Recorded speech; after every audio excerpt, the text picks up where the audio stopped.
Friends, welcome to my YouTube channel. আজকে আমরা যে টপিকটা আলোচনা করব সেটা হচ্ছে আলাউদ্দিন খিলজির কৃতিত্ব। তার মধ্যে যেটাকে স্পেশাল যে বিষয়টা থাকবে সেটা হচ্ছে তার বাজার দর নিয়ন্ত্রণ নীতি। এর আগের ক্লাসে আমরা আলাউদ্দিন খিলজির রাজ্য বিস্তার সম্পর্কে পড়েছি। তিনি শুধু যে রাজ্য বিস্তার করেছিলেন তা নয়, তার পাশাপাশি যে তার অভ্যন্তরীণ যেসব কার্যকলাপ করেছিলেন যে জন্য তাকে ইতিহাসে মনে রাখা হয়, সেই সব কটাই কিন্তু আজকের ক্লাসে আমরা আলোচনা করব। তো ভিডিওটা প্রথম থেকে শেষ পর্যন্ত ধৈর্য সহকারে দেখো। আর যারা চ্যানেলে ফার্স্ট টাইম ভিজিট করছো তাদের জন্য বলবো কিন্তু অবশ্যই চ্যানেলকে সাবস্ক্রাইব করো, কারণ এই চ্যানেলে শুধুমাত্র হিস্ট্রি ডেসক্রিপটিভের ওপরে প্রিপারেশন করানো হয়। সেটা তুমি এসএলএসটি এক্সামের জন্য দাও, বা পিএসসি অ্যাসিস্ট্যান্ট মাস্টার মিস্ট্রেস, বা অন্য যে কোনো হিস্ট্রি এক্সাম যেখানে তুমি ডেসক্রিপটিভ বা কম্পিটিটিভ এমসিকিউ যাই দাও না কেন, কম্পিটিটিভ এক্সামকে কেন্দ্র করে সমস্ত বিষয় ভিত্তিক কম্বাইন্ড সিলেবাস কিন্তু এখানে আলোচনা করা হয়। তাহলে প্রত্যেকের জন্যই কিন্তু এখানে কিছু না কিছু অবশ্যই কি বলবো কাজের জিনিস কিন্তু আছে। তাহলে সেক্ষেত্রে কিন্তু ভিডিওকে তোমরা বেশি করে শেয়ার করো। যদি আমার পড়ানো তোমাদের ভালো লাগে তাহলে অবশ্যই ভিডিওকে একটা লাইক করো, আর অবশ্যই কিন্তু সাবস্ক্রাইব বাটনের পাশে থাকা যে বেল আইকন আছে সেখানে ক্লিক করো। তাহলে যে যখনই আমি কোনো নতুন ভিডিও তোমাদের জন্য আপলোড করব তার নোটিফিকেশান তোমাদের কাছে পৌঁছে যাবে। এর পাশাপাশি যারা টেট রিলেটেড এক্সামের জন্য প্রিপারেশন করতে চাও তাদের জন্য বলবো তারা আমার যে মেন চ্যানেল রয়েছে সেখানে জয়েন হয়ে যাও। চ্যানেলের লিঙ্ক আমার চ্যানেলের ডেসক্রিপশনে দেওয়া আছে। তো চলো আজকের ভিডিও স্টার্ট করা যাক। তো শুরুতেই যেটা বললাম যে আলাউদ্দিন খিলজি যে শুধুমাত্র রাজ্য বিস্তার করেছিলেন, একটা বিশাল সাম্রাজ্য স্থাপন করেছিলেন তা কিন্তু নয়। সেই সাম্রাজ্যকে দৃঢ় ভিত্তির ওপর প্রতিষ্ঠা করতে একটা সুসংবদ্ধ তিনি অভ্যন্তরীণ কেন্দ্রীয় ব্যবস্থা, রাজ্য ব্যবস্থা, রাজ্য পরিচালনার বিভিন্ন নীতি তৈরি করেন।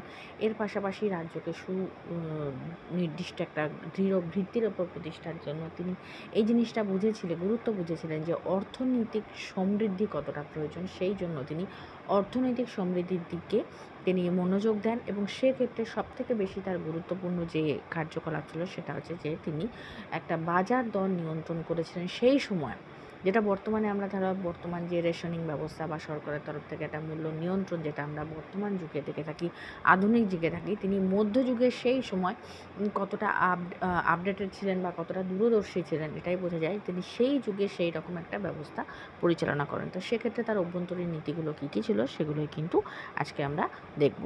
প্রথমেই যেটা দেখব যে তিনি রাজস্ব ব্যবস্থার ক্ষেত্রে কী কী, কারণ যেহেতু তার কী বলবো তার অভ্যন্তরীণ যে ব্যবস্থা তার দিকে তিনি প্রথমেই যেটা দেখেছিলেন যে কোনো শাসন ব্যবস্থাকে বা যে কোনো রাজত্বকালকে টিকিয়ে রাখার জন্য বা দৃঢ় ভিত্তির ওপর প্রতিষ্ঠা করার জন্য সেই রাজ্যের অর্থনৈতিক সমৃদ্ধি খুব বেশি প্রয়োজন। সেই জন্য তিনি প্রথমে অর্থনীতির দিকে মনোযোগ দেন। তো সেক্ষেত্রে প্রথমে তিনি যেটা গ্রহণ করেন, যে ব্যবস্থাটা গ্রহণ করেন সেটা হচ্ছে রাজস্ব ব্যবস্থার ক্ষেত্রে। এক্ষেত্রে তিনি তুর্কি শাসকদের মধ্যে প্রথম ছিলেন যিনি রাজস্ব ব্যবস্থার সংস্কারের দিকে এতটা বেশি গুরুত্ব করেছিলেন। তিনি সমস্ত রকম জমি, যেটা হচ্ছে জায়গির হোক, দেবত্ব সম্পত্তি হোক, বা অন্য যে কোনো ক্ষেত্রে দান করা যে সমস্ত সম্পত্তি, অর্থাৎ সকল জমিকে তিনি খালিসা জমি বা সরকারের খাস জমিতে পরিণত করেন। বিশেষ করে গঙ্গা যমুনা দোয়াব অঞ্চলের যে উর্বর জমিগুলো ছিল সেগুলোকে তিনি বিশেষ করে খালিসায় পরিণত করেন।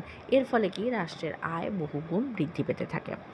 এছাড়াও তিনি এতদিন পর্যন্ত অর্থাৎ তার পূর্বে পর্যন্ত ভূমি রাজস্ব ব্যবস্থা একটা আন্দাজের ওপরে বা অ্যাপ্রক্স এরকম ছিল। তিনি প্রথম ছিলেন যে তিনি জমি জরিপের মাধ্যমে এক্স্যাক্টলি যে রাজস্ব হওয়া উচিত সেটাকে ধার্য করেন, এবং তিনি সেক্ষেত্রে উৎপন্ন শস্যের অর্ধাংশ রাষ্ট্রের কর হিসেবে তিনি ধার্য করেন। এছাড়াও আরও অন্যান্য কর তিনি নিয়োগ করেছিলেন, যেমন ধরো গৃহকর, চারণ কর, পশু কর, দুগ্ধবতী গরু ও ছাগল প্রভৃতির উপর কর, বিভিন্ন ধর্মীয় কর যেমন হিন্দুদের ওপর জিজিয়া, মুসলিমদের ওপর খামস ও জাকাত ইত্যাদি করও তিনি আরোপিত করেন। এই করের বোঝা এতটাই বেশি ছিল যে অভিজাতরাও কিন্তু এর থেকে মুক্ত পেত না, এবং অভিজাতরা যখন এই করের বোঝা লাঘব করার জন্য তারা জনসাধারণের ওপরে এই করের বোঝা আরও বেশি বাড়াতেন এবং তাদের উপর অকথ্য শোষণ করতেন। এই সব কিছুর পরেও কিন্তু আলাউদ্দিন খিলজি কিন্তু কোনোভাবে এই রাজস্ব ব্যবস্থার ক্ষেত্রে কোনো রকম ত্রুটি বা কোনো রকম মুক্তি দেওয়া কর থেকে এর দিকে কোনো রকম তিনি আপোষ নীতি গ্রহণ করেননি, কারণ তার যে অর্থনৈতিক ব্যবস্থা ছিল তার মূল বিষয়ই ছিল বা মূল যেটা ভিত্তি ছিল রাজস্ব ব্যবস্থা, সেক্ষেত্রে কিন্তু তিনি কোনো রকম কম্প্রোমাইজ করেননি। তবে হ্যাঁ, তিনি যেহেতু করের বোঝা অনেক বেশি ছিল, জনগণের দিকে বা জনগণের স্বার্থে বলা যায়, তিনি কিন্তু বাজার দর নিয়ন্ত্রণ নীতি করেছিলেন। তবে এক্ষেত্রে একটা জিনিস বলা যায় যে তিনি যে বাজার দর নিয়ন্ত্রণ নীতি জনগণের স্বার্থে করেছিলেন এটাও পুরোপুরি বললে ভুল হবে।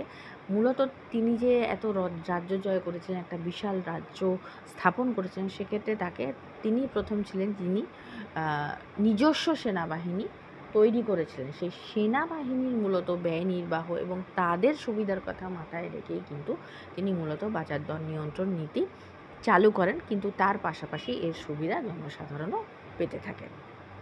তো বাজার দর নিয়ন্ত্রণ নীতির ক্ষেত্রে তিনি কি করেছিলেন, যেটা আগেই বললাম যে বিশাল সেনাবাহিনীর যে ব্যয় সেটা, এবং বিশেষ করে দিল্লির নাগরিকদের যে সাধারণ যে ভোগ্য পণ্য ছিল সেগুলো সরবরাহের জন্য তিনি জিনিসপত্রের দাম বেঁধে দিয়ে বাজার দর নিয়ন্ত্রণ করেন।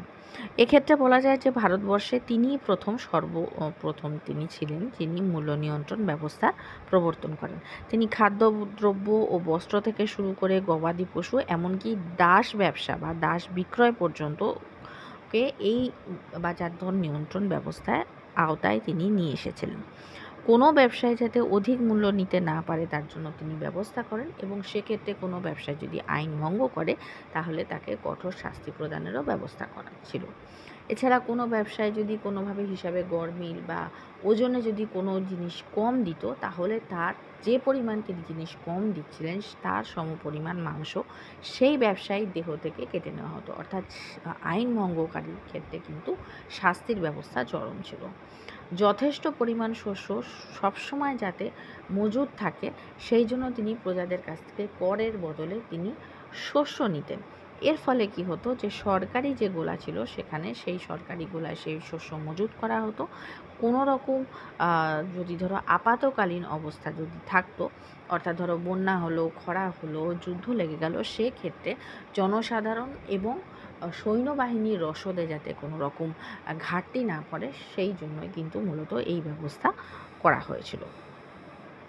এক কথায় বলা যায় যে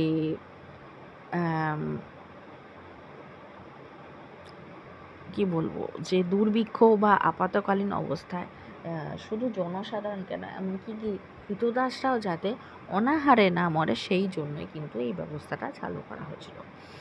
এই যে ব্যবস্থা সেটাকে বর্তমান যুগে যে রেশনিং ব্যবস্থা তার কিন্তু সমতুল্য হিসেবে অনেক ঐতিহাসিকরা ধরে থাকেন। সেই হিসেবেই বলা হয় যে এই রেশনিং ব্যবস্থা বা বাজার দর মূল্য নিয়ন্ত্রণ নীতি আলাউদ্দিন খিলজির অভিনব একটি কীর্তি। এক্ষেত্রে বাজারের তত্ত্বাবধায়ক যে কর্মচারী ছিলেন তারা শাহনা-ই মান্ডি নামে পরিচিত ছিলেন। এই প্রশ্নটা কিন্তু খুব আসে যে শাহনা-ই মান্ডি কারা ছিলেন। ইম্পর্টেন্ট প্রশ্ন, বারবার কিন্তু বিভিন্ন এক্সামে আসে, এটা কিন্তু মনে রাখবে। সকল ব্যবসায়ীকে এই শাহনা-ই মান্ডির কাছে তাদের নাম তালিকাভুক্ত করা হতো। এক্ষেত্রে শাহনা-ই মান্ডির সঙ্গে তাদের সহায়ক হিসেবে বা তার এই আলাউদ্দিনের বাজার দর নীতির অন্যতম আর এক কর্মচারী ছিলেন দেওয়ান-ই রিয়াসাত। তাদেরও এক্ষেত্রে একটি উল্লেখযোগ্য ভূমিকা ছিল। নেক্সট যেটা দেখব তার রাজ আদর্শ বা রাজাদর্শ। তিনি মনে করতেন সুলতান বলবনের পরে আলাউদ্দিন খিলজি ছিলেন, তিনি কিন্তু স্বৈরতান্ত্রিক ক্ষমতায় বিশ্বাসী ছিলেন। তিনি সমস্ত ক্ষমতা নিজের হাতে কেন্দ্রীভূত করার পক্ষপাতী ছিলেন। সেই জন্যই তিনি ছিলেন রাষ্ট্রের সর্বসর্বা এবং রাষ্ট্রের সকল ক্ষমতা তার হাতে কেন্দ্রীভূত ছিল। তিনি এক্ষেত্রে শুধু তাই নয়, এর ক্ষেত্রে তিনি রাজ সিংহাসনকেও একটি প্রাতিষ্ঠানিক মর্যাদা দেন এবং তার অধিকারের ওপরে স্থাপনের ওপরে চেষ্টা, অর্থাৎ শুধু রাজা নয়, তার প্রতীক হিসেবে রাজ সিংহাসনকেও তিনি একটি যথাযোগ্য মর্যাদা দান করেন। শাসন কার্য পরিচালনার ক্ষেত্রে কোনো ব্যক্তি বা দল কর্তৃক তিনি প্রভাবিত হতে রাজি ছিলেন না। তিনি সেক্ষেত্রে কাউকে কোনো ফেসিলিটি দিতেন না। তার পূর্ববর্তী যারা সুলতান ছিলেন তারা আমির, উমরাহ, উলেমাদের পক্ষ নিতেন। অনেকে কি ছিলেন এক পক্ষের নিতেন, অন্য পক্ষের মতবাদ নিতেন না। তবে আলাউদ্দিন খিলজি তিনি কিন্তু উমরাহ এবং উলেমা দুপক্ষকেই দমন করেন। তবে হ্যাঁ, প্রয়োজনে তারা তাকে পরামর্শ নিতে পারত, কিন্তু সেই পরামর্শ তিনি গ্রহণ করবে কি গ্রহণ করবেন না সেটা কিন্তু পুরোপুরি তার উপর নির্ভর ছিল। অর্থাৎ এক কথায় তিনি স্বৈরতন্ত্র যে স্থাপন করতে চেয়েছিলেন তাতে কিন্তু তিনি সক্ষম হয়েছিলেন। এছাড়াও তার কিছু অন্যান্য গুরুত্বপূর্ণ সংস্কার ছিল। তিনি গুপ্তচর বাহিনী নিয়োগ করেছিলেন তার রাজ্যের বিভিন্ন প্রান্তে। সেখানে কি আমির উমরাহ সরকারি দপ্তর, বাজার, রাস্তাঘাট, গ্রাম, শহর প্রভৃতি স্থানে তিনি ওয়ারিদ ও মুনহি নামে দুপ্রকার গুপ্তচর নিয়োগ করেন। তো এক্ষেত্রে ওয়ারিদ, মুনহি এরা কারা ছিল এরমভাবেও কিন্তু কোশ্চেন আসে। তাহলে সেক্ষেত্রে বলতে হবে সেক্ষেত্রে কিন্তু তাদের এই গুপ্তচর দের নাম ছিল এবং তারা এই ধরনের গুপ্তচরদের এদের ওপর নজরদারি করার ক্ষেত্রেই কিন্তু ব্যবহার করা হতো। এছাড়াও তিনি সকল প্রকার জায়গির, দেবত্ব সম্পত্তি, রাষ্ট্র কর্তৃক প্রদত্ত পুরস্কার, দাতব্য প্রতিষ্ঠানকে প্রদত্ত জমি, সমস্ত জমিকে তিনি বাজেয়াপ্ত করেন এবং সেগুলোকে এর আগেও আমরা দেখেছি খালসা জমিতে বা রাষ্ট্রের খাস জমিতে তিনি পরিণত করেন। এছাড়া তিনি কর সংগ্রহকারীদের যথাসম্ভব অধিক পরিমাণে এবং যে কোনো অজুহাতে কর সংগ্রহে নির্দেশ দেন। তিনি ট্যাক্স বা ভূমি রাজস্বের ক্ষেত্রে যথেষ্ট গুরুত্ব দিয়েছেন, এটা কিন্তু আমরা আগে দেখেছি। এছাড়াও তিনি কি মদ্যপান তার আমলে কিন্তু সম্পূর্ণ নিষিদ্ধ করা হয়। তিনি নিজেও মদ্যপান করা থেকে বিরত থাকেন, এমনকি পূর্বে করলেও পরবর্তীকালে ত্যাগ করেন এবং তার সকল পানপাত্র প্রকাশ্য রাজপথে ভেঙে ফেলা হয়। এরকমও কিছু ঘটনার উল্লেখ তৎকালীন বিভিন্ন তথ্য থেকে জানা যায়। অভিজাতদের মধ্যে মেলামেশা, বৈবাহিক সম্পর্ক স্থাপন প্রভৃতিও নিষেধ করা হয়। তবে বিভিন্ন ঐতিহাসিকদের মতে যেটা বর্ণনা করা হয় যে অভিজাতদের যে সম্পত্তি ছিল তার ওপর সুলতানের কর্তৃত্ব বহাল করা হয়। তাদের পরিবারের মধ্যে বিবাহ সুলতানের অনুমতি সাপেক্ষ করা হয় এবং তাদের সন্তানরা পিতার অনুকরণে সুলতানের দাসত্ব করবে বা সুলতানের অধীনত থাকবে, এই ব্যবস্থা কড়াকড়িভাবে করা হয়েছিল। জনসাধারণের মধ্যে এই রকম অবস্থা এমন করা হয় যে তারা শুধুমাত্র বেঁচে থাকার জন্যই রুজি রোজগার করতে পারত, এর এক্সট্রা কিছু প্রফিট তারা নিতে পারত না, কারণ পুরোটাই তাদের কর দিতে চলে যেত। এছাড়া তিনি যে তার আরেকটি উল্লেখযোগ্য যেটা সংস্কার বলা যায় সেটা হচ্ছে কি, তিনি ছিলেন প্রথম সুলতান যিনি কিন্তু রাজত্ব অনেকটাই বিস্তার করেন এবং একটি স্থায়ী সেনাবাহিনী তিনি গুরুত্ব অনুভব করেন। তার পূর্বে পর্যন্ত কোনো সুলতানের স্থায়ী সেনাবাহিনী ছিল না। তারা প্রাদেশিক সেনাবাহিনীদের অর্থাৎ প্রাদেশিক শাসনকর্তাদের কাছ থেকে ভাড়ায় সেনাবাহিনী গ্রহণ করতেন। কিন্তু আলাউদ্দিন খিলজি তিনি প্রথম একটি স্থায়ী সেনাবাহিনী গঠন করে তার প্রয়োজন অনুভব করেন এবং গঠন করেন। শুধু তাই নয়, তিনি নগদ বেতনের পরিবর্তে তিনি স্থায়ী সেনাবাহিনী গঠন করেন। সেনারা রাষ্ট্রের কাছ থেকে যুদ্ধাস্ত্র এবং অশ্ব পেত। সেনাবাহিনীতে দুর্নীতি বন্ধ করার জন্য তিনি দাগ ও হুলিয়া প্রথার ব্যবস্থা করেন। এই দাগ আর হুলিয়া কি, এটা কিন্তু খুব ইম্পর্টেন্ট, বারবার আসে। দাগ ছিল অশ্ব চিহ্নিতকরণ অর্থাৎ ঘোড়াদের আইডেন্টিটি, আর হুলিয়া ছিল প্রকৃত সৈন্যের দৈহিক বৈশিষ্ট্য, এখন যেরকম আমরা আর্মিদের আইডি কার্ড দেখি সেরকম তখনকার দিনে সেরকম, অর্থাৎ সেনাদের আইডেন্টিটি প্রুফ ছিল হচ্ছে আইডিকে বলা হতো হুলিয়া এবং ঘোড়াদের আইডিকে বলা হতো দাগ। এছাড়াও তিনি সেনাদের জায়গিরের পরিবর্তে বেতনের ব্যবস্থা তো করেনি।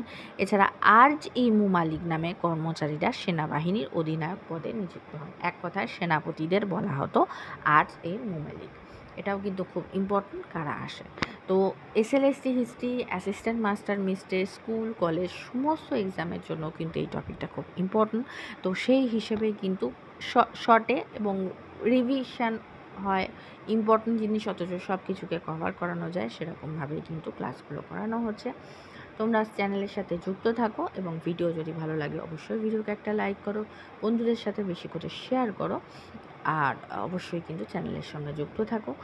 আর আজকের ভিডিও কিন্তু আমি এখানেই এভাবে শেষ করছি।